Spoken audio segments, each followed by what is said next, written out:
സത്യം പറഞ്ഞാൽ 100 ലക്ഷം കോടി ഒന്നുമില്ല, അതിന്റെ 3 4 വരുന്ന സൂക്ഷ്മമായ നിരീക്ഷണം ആവട്ടെ.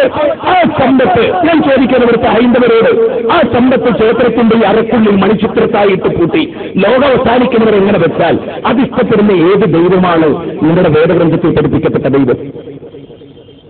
സമ്പത്തെന്തിനാണ് കൂട്ടല്?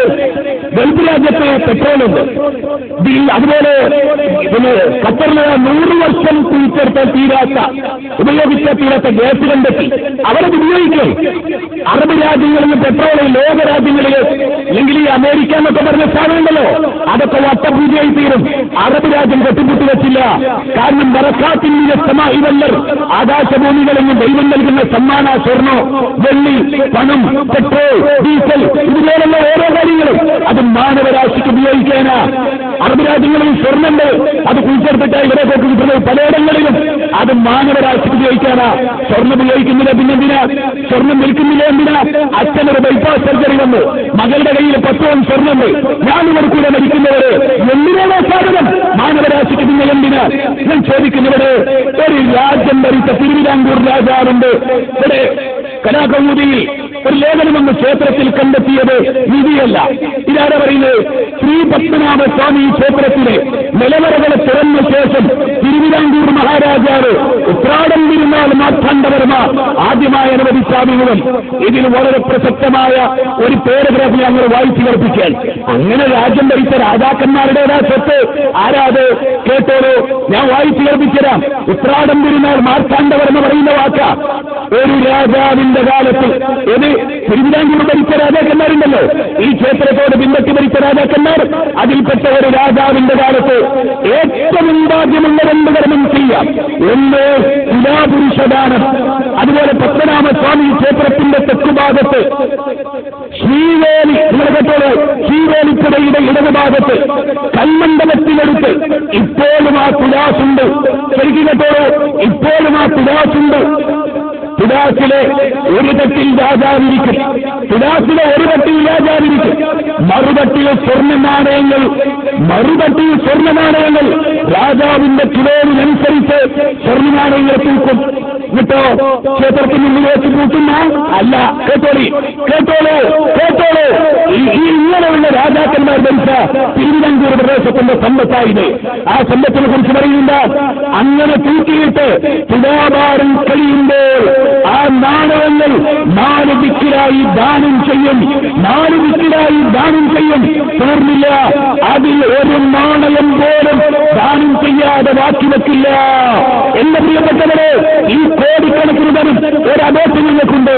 മുസ്ലിങ്ങൾക്ക് വേണ്ട, ക്രിസ്ത്യാനികൾക്ക് വേണ്ട, ഹിന്ദു കുടുംബത്തിലെ ഈ ക്ഷേത്രവുമായി ബന്ധപ്പെട്ട പാവപ്പിടിച്ച ഇന്ത്യയിലെ അല്ലെങ്കിൽ കേരളത്തിലെ ഏറ്റവും ചുരുങ്ങിയത് തിരുവനന്തപുരം ജില്ലയിലെ പാവപ്പെട്ടവർക്ക് ഇതിങ്ങനെ കൃത്യമായിട്ട് ഒരു ജില്ലയിലോട് വീതിച്ചെടുത്താല് 30 ലക്ഷം കുട്ടികൾക്ക് മനസ്സിലായിക്കോടെ. ഇവിടുത്തെ അമുസ്ലിങ്ങൾക്ക് ഹൈന്ദവർക്ക് വീതിച്ചാൽ നമുക്ക് ആർക്കും വേണ്ട. അതിന്റെ അടിസ്ഥാനത്തിലല്ല ഇത് പറയുന്നത്. നേരെ മറിച്ച് നിങ്ങൾ ആലോചിച്ച് നോക്കൂ, പാവം പിടിച്ച ഒരു സ്ത്രീ, ലക്ഷോപലക്ഷം കടമുള്ള കോടിക്കണക്കിന് കടലൊരു രാജ്യം, ഓരോ കുട്ടിയും കേരളത്തിൽ ജനിച്ചുകൊണ്ട് കിടക്കാരനായി അങ്ങനെയുള്ള ഒരു നാട്ടിൽ കോടിക്കണക്കിനുള്ള ഒരു സമ്പത്ത് ലോകം അവസാനിക്കുന്നവരെ ഉപയോഗിക്കരുതെന്നും അത് സൂക്ഷിക്കാൻ 30 കോടി മുടക്കരുതെന്നും ഈ ദരിദ്ര സ്റ്റേറ്റുകൾ തീരുമാനിച്ച തീരുമാനം മാനവികമാണോ, ചിന്തോദ്ദീപകമാണോ, ഇതിൽ ഭരണാധികാരികൾക്കും നിയമപാലകർക്കും ചേർന്നതാണോ നിങ്ങൾ ചിന്തിക്കേണ്ടതാണ്. എന്നിട്ടോ ഇപ്പൊ പത്മനാഭസ്വാമി ക്ഷേത്രത്തിൽ പോകുന്നത് പത്മനാഭനെയും ഭയപ്പാടില്ല, ദൈവത്തെയും ഭയപ്പാടില്ല. അവരുടെ കറുത്ത് തലയെക്കെട്ടി വെച്ച പോലീസല്ലേ ഓരോ പേടിക്ക് ഈ ചെങ്ങായിന്റെ എണ്ണം പൊട്ടിയിട്ടാലോ പിന്നെ ക്യാമറ ഫിറ്റ് ചെയ്യാൻ ഇനി ഒരു സ്ഥലവും ബാക്കിയിട്ടില്ല. തീരുമാനം എങ്ങനെയാ ഫിറ്റ് ചെയ്തോന്നും എനിക്കറിയില്ല, ഞാൻ അവിടെ പോയിട്ടില്ല. ഓർത്ത് പോകാനും അവിടെ തിരിച്ചു വരാമെങ്കിൽ അതും അറിയില്ല. പക്ഷെ സംഗതി എന്തായിരുന്നെങ്കിൽ ഒരു കാര്യം അറിയിക്കണം, മനുഷ്യരെ സ്നേഹിക്കുന്ന ഒരു ഹൃദയമുള്ളതുകൊണ്ട് ഞാൻ പറയാൻ. ഞാൻ പറഞ്ഞല്ലോ, ഒരു ചില്ലിക്കാശും മുസ്ലിങ്ങളുമായി ഇങ്ങനെ ബന്ധപ്പെടുത്തേ വേണ്ട. എന്തിനാണ് ഇങ്ങനെ പറയുന്നത്? അങ്ങനെ ആരെങ്കിലും തീരുമാനിച്ചോ നിങ്ങൾ കൂടി കിട്ടണ്ടേ? ഒരു രാജ്യം ഭരിച്ചാൽ തിരുവിതാംകൂറിനുള്ള എല്ലാവർക്കും ഉള്ളതാത്, അത് വേറെ വിഷയം, അതൊക്കെ ചരിത്രമാണ്. ആ ഭാഗത്തോടൊന്നും ഞാൻ എടുക്കണില്ല. ആ സമ്പത്തിന്റെ ചോദ്യം ഇതാണ്, ഈ സമ്പത്ത് ലോകവസാനിക്കുന്നവരെ ഉപയോഗിക്കാതെ അത് വെച്ചിട്ട് അതിനെ സംരക്ഷിക്കാൻ 30 കോടി മുടക്കുന്നതിലെ യുക്തിയും സംസ്കാരവും അതിന് മതവിശ്വാസവും അതിഷ്ടപ്പെടുന്ന ദൈവവും എന്താണെന്നാണ് എന്റെ ചോദ്യം. അതിന് ജനങ്ങളെ എന്ന് കിടന്നിട്ട് ഇങ്ങോട്ട് മനസ്സാക്ഷിയോട് ചോദിക്കണം. ഇങ്ങനെ നിങ്ങൾ ചിന്തിച്ചു നോക്കൂ. ഈ സമ്പത്തെങ്ങാനും ക്ഷേത്ര കമ്മിറ്റിയും ഹിന്ദു സമൂഹവും ഇവിടുത്തെ ഗവർണറും എല്ലാം കൂടി ഇത് പാവപ്പെട്ടവർക്ക് വിതരണം ചെയ്യണം. ഇതിലെ ഒരു കാശും പഴയകാലത്തെ രാജാക്കന്മാർ വീതിച്ച പോലെ ഇവിടുത്തെ മുഴുവൻ ആളുകൾക്കും വീതിക്കണം. ഒരൊറ്റ നാണയവും ക്ഷേത്രത്തിൽ നിന്ന് വെച്ചേക്കരുത് എന്ന് തീരുമാനിച്ചിരുന്നെങ്കിൽ ചരിത്രം എന്തായിരുന്നു? ലോകത്തിന്റെ ചരിത്രത്തിൽ പത്മനാഭസ്വാമി ക്ഷേത്രവും അതിന്റെ കമ്മിറ്റിയും ലോകത്തിലെ ഏറ്റവും മഹത്തുക്കളാകുമായിരുന്നു.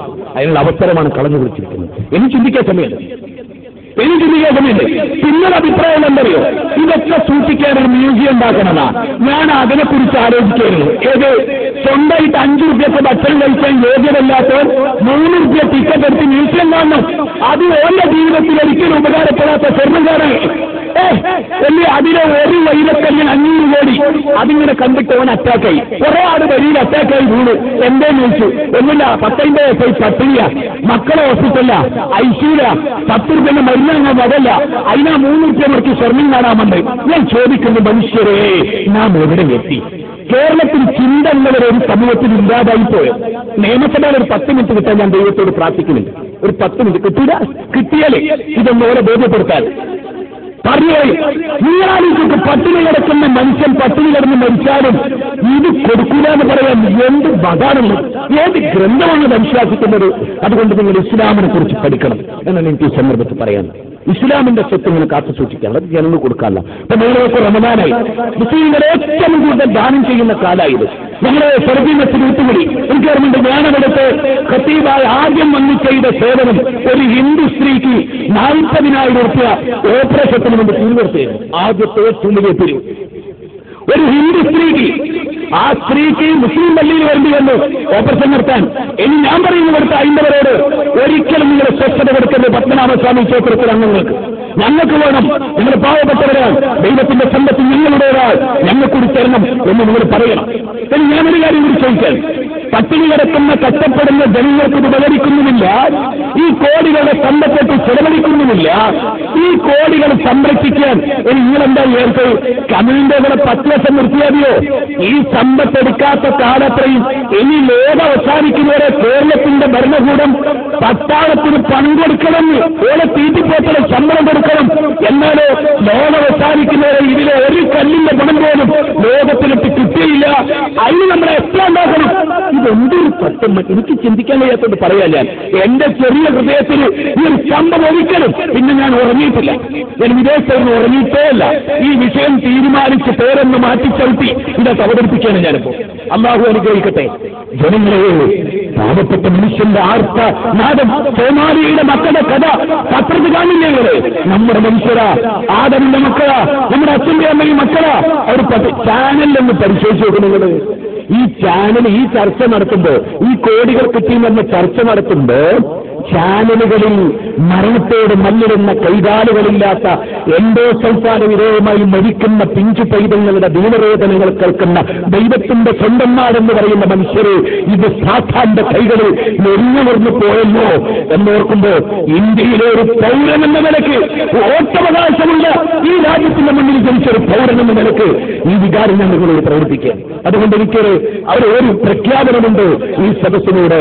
ഈ കേരളത്തിന്റെ ഖജനാവിൽ നിന്ന് ഈ സ്വത്ത് സൂക്ഷിക്കാൻ 30 കോടി ചെലവഴിക്കുന്നതിനെതിരെ ജനപ്രക്ഷോഭം തിരുവനന്തപുരത്ത് സംഘടിപ്പിക്കണം എന്ന് രാഷ്ട്രീയക്കാരോടും സാമുദായിക സംഘടനകളോടും ദൈവത്തെ ഓർത്തും മാനവകുലത്തെ ഓർത്തും ഞാൻ അവകാശപ്പെടുകയാണ്. ഒരു ചില്ലിക്കാശും അത് സംരക്ഷിക്കാൻ ഉപയോഗിക്കരുത്. എനിക്കിപ്പോ തോന്നുന്നൊരു കാര്യം ഉണ്ടായോ? ഇങ്ങനൊരു സ്വത്ത് സൂക്ഷിപ്പെടുത്തുമ്പോൾ അത് എണ്ണി കുറ്റപ്പെടുത്തെന്ന് പറഞ്ഞൊരു വിദ്വാനുണ്ടല്ലോ, ഓനെ ആദ്യം പിടിക്കേണ്ടി. ഓൻ എന്തിനു നിൽക്കട്ടെ കഴിയും? ഇങ്ങനൊരു സ്വത്ത് വെറുതെ കഥ എനിക്കറിയില്ല. ഇപ്പൊ സ്ഥിതി എന്തായോ? പോലീസുകാർ അങ്ങോട്ട് നോക്കി ഇങ്ങോട്ടേക്ക് പൊട്ടി പിടിച്ച് അങ്ങോട്ട് പിടിച്ച് ഏതെങ്കിലും ഒരുത്തനെ കണ്ട മംഗളക്കാരനാണോ ക്ഷേത്രത്തിന്റെ ഉള്ളിൽ തെറുക്കുവോ അപ്പുറം തെറുക്കുവോ ആരൊക്കെ നോക്കണ്ടേ? നേരമറിച്ച സ്വന്തത്തെ ഒരൊറ്റ ദിവസം കൊണ്ട് ദാനം ചെയ്താലോ ഒരു ടെൻഷനുമില്ല. പട്ടാളക്കാരന് ഉറങ്ങാം, മന്ത്രിക്ക് ഉറങ്ങാം, ക്ഷേത്ര കമ്മിറ്റിക്കാർക്ക് ഉറങ്ങാം, അവിടെ പോയ ഭക്തർക്ക് നന്നായിട്ട് ആരാധിക്കാം. ഇതൊക്കെ നിങ്ങൾ ചിന്തിക്കണം, ക്ഷമിക്കണം. എന്റെ പ്രിയപ്പെട്ട ഹൈന്ദവരോട് മാപ്പാക്കണം. നിങ്ങൾക്ക് വേണ്ടി സംസാരിച്ചത് മാത്രം, മാനവകുലത്തിന് വേണ്ടി സംസാരിക്കാൻ പഠിപ്പിച്ചൊരു വേദഗ്രന്ഥം. അതുകൊണ്ട് മനുഷ്യരെ മുഴുവൻ ഉൾപ്പെടുത്തി ഒരു സമൂഹത്തിൽ ഒരു പ്രശ്നം വന്നപ്പോൾ ഒരു മുസ്ലിം എന്നവർക്ക് താനേ പറയാൻ എന്താ പാലക്കാട് എന്നവർ ചോദിക്കരുത്. ഇന്ത്യയിലെ ഒരു പൗരൻ കേരളത്തിന്റെ ഖജനാവിന്റെ സ്വത്തിൽ നമുക്കൊക്കെ പങ്കുണ്ട്, നമ്മളൊക്കെ കടക്കാരാ. ആ കടത്തിന് മേലെ നമ്മുടെ കുടുംബം കടക്കാരാക്കുന്ന ഒരു പദ്ധതി ശരിയല്ല.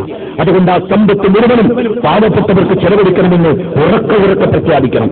ഒരു കാര്യമോട് ഞാൻ പറയാം, നിങ്ങൾ കേരളത്തിലെ മുഴുവൻ ചാനലുകളെ വിളിച്ചിട്ട് കേരളത്തിലെ മുഴുവൻ മനുഷ്യരെ, സാധാരണക്കാരെ, ഹിന്ദു സമൂഹത്തിൽപ്പെട്ട സാധാരണക്കാരെ നിങ്ങൾ ചെല്ലു ചോദിച്ചു നോക്കും, പത്മനാഭസ്വാമി ക്ഷേത്രത്തിലെ സ്വത്ത് എന്ത് ചെയ്യണം? എല്ലാവരും പറയും എല്ലാം പാവപ്പെട്ടവർക്ക് കൊടുക്കണം. നിങ്ങൾ ചോദിച്ചോളൂ, ജനപിന്തുണ ഈ തീരുമാനത്തിനില്ലെന്ന് മനസ്സിലാക്കിയ ഒരാളാണ്. എനിക്കറിയാവുന്ന മുഴുവൻ മുസ്ലിങ്ങളോട് ഞാൻ ചോദിച്ചു, കാണുന്ന മുഴുവൻ മുസ്ലിങ്ങളോട് ഞാൻ ചോദിച്ചു, ഈ സ്വത്തിനെ കുറിച്ച് നിങ്ങളുടെ അഭിപ്രായം എന്താ? ബി.ആർ. കൃഷ്ണൻ പറഞ്ഞത് കുചേലൻ്റെതാണ്, സത്യമാണ്. ഇനി നിങ്ങൾ ആലോചിച്ചോ, നല്ലൊരു യൂണിവേഴ്സിറ്റി ഉണ്ടായിക്കോ, പാവപ്പെട്ടവരെ മുഴുവനും പൈസ ഇല്ലാതെ ഡോക്ടറെ എഞ്ചിനീയറെ ആക്കും എന്ന വലിയ സ്ഥാപനങ്ങൾ ഉണ്ടായിക്കോ, അതെങ്കിലും ചെയ്തുകൂടെ? അതുകൊണ്ട് ഈ വിഷയം സമഗ്രമായി പഠിക്കണം. വിശുദ്ധ ഖുർആൻ റമളാനിന്റെ പരിപാടികളാണ് നമ്മൾ നിൽക്കുന്നത്. മുസ്ലിം സമൂഹം എന്താണെന്നും ഇസ്ലാം എന്താണെന്നും വിശുദ്ധ ഖുർആൻ എന്താണെന്നുമൊക്കെ നിങ്ങൾ പഠിക്കണം എന്ന് ഞാൻ വിനീതമായി പറയുകയാണ്. എന്റെ വാക്കിന്റെ മൂർച്ചയിലോ എന്റെ പ്രയോജനങ്ങളിലോ നിങ്ങൾക്ക് ആർക്കെങ്കിലും വല്ല വേദനയും ഉണ്ടായെങ്കിൽ ഒരു നാടിന്റെ വിമോചനത്തിന് വേണ്ടിയുള്ള ഒരു എളിയ പൗരന്റെ ധാർമ്മിക ശബ്ദമെന്ന് കരുതി എനിക്ക് മാപ്പ് തരൂ എന്നപേക്ഷിച്ചുകൊണ്ട് എല്ലാവർക്കും ഹൃദയം നിറഞ്ഞ നന്ദി പ്രകാശിപ്പിച്ചുകൊണ്ട് ഇസ്ലാമിനെ കുറിച്ച് സമഗ്രമായി പഠിക്കണമെന്നാവശ്യപ്പെട്ടുകൊണ്ട് മരണത്തിന് ശേഷമുള്ളൊരു ജീവിതമാണ് യഥാർത്ഥ ജീവിതമെന്നും അവിടെ സമ്പത്ത് ദൈവത്തിന്റെ മാർഗത്തിൽ ചെലവഴിച്ചവർക്ക് അവിടെ രക്ഷയുള്ളൂ എന്നും പാവപ്പെട്ടവനാണ് സ്വർഗമെന്നും സമ്പന്നന് സ്വർഗമുണ്ടാവില്ലെന്നും അതിൽ പ്രയാസമായിരിക്കുന്നവരെന്നും മനസ്സിലാക്കിക്കൊണ്ട് ഈ കാര്യങ്ങളെല്ലാം സമഗ്രമായി പഠിച്ച് കൃത്യമായി സമൂഹത്തിന് മാർഗദർശനം ചെയ്തുകൊണ്ട് മുന്നോട്ട് പോകണം എന്ന് മാത്രമാണ് എനിക്ക് ഈ സന്ദർഭത്തിൽ സൂചിപ്പിക്കാനുള്ളത്. റമളാനുമായി ബന്ധപ്പെട്ട് ജാഗ്രത പുലർത്താനും കൂടുതൽ പഠിക്കാനും മനസ്സിലാക്കാനും നമ്മുടെ സമൂഹത്തിൽപ്പെട്ട മുഴുവൻ ആളുകൾക്കും ജാതി മതഭേദമെന്നെ ഇസ്ലാമിനെ എത്തിച്ചു കൊടുക്കാനും ഇസ്ലാമിന്റെ സാമ്പത്തിക സിദ്ധാന്തം ലോകത്തോട് വിടപറയുന്ന മുഹമ്മദ് നബി 7 ദീനാർ എന്ന അദ്ദേഹത്തിന്റെ കയ്യിൽ ബാക്കിയുണ്ടായിരുന്നു. ഒരു രാജ്യം ഭരിച്ച ഭരണാധികാരിയുടെ കയ്യിൽ 7 ദീനാർ, അത് ദാനം ചെയ്തിട്ട് 1 ദീനാറില്ലാതെ മരിച്ച മുഹമ്മദ് നബിയെ നിങ്ങൾ നേതാവായി മനസ്സിലാക്കി ഉൾക്കൊള്ളും. അതുകൊണ്ട് തന്നെ സമ്പത്തിനോടുള്ള മനുഷ്യന്റെ സമീപനത്തെ വിശുദ്ധ ഖുർആനിന്റെ മാർഗദർശനമല്ല ഈ മഹത്തായ വിഷയവുമായി താരതമ്യം ചെയ്ത് പഠിച്ചു മനസ്സിലാക്കി നന്മ ഉൾക്കൊള്ളൂ, വിമോചിതരാകൂ, ഏകദൈവത്തെ മാത്രം ആരാധിക്കൂ, ദൈവത്തിന്റെ ഗ്രന്ഥത്തെ സ്വീകരിക്കൂ, ഇസ്ലാമിലൂടെ മോചനം നേടൂ എന്ന് ലോകത്തോട് ആവശ്യപ്പെട്ടുകൊണ്ട് ആ മോചന മതത്തെ നിങ്ങളുടെ മുമ്പിൽ ഹ്രസ്വമായി അവതരിപ്പിച്ചുകൊണ്ട് എന്റെ വാക്കുകൾക്ക് നിങ്ങൾക്ക് സാഗൂതം നന്ദി പ്രകാശിപ്പിച്ചുകൊണ്ട് അവസാനിപ്പിക്കട്ടെ.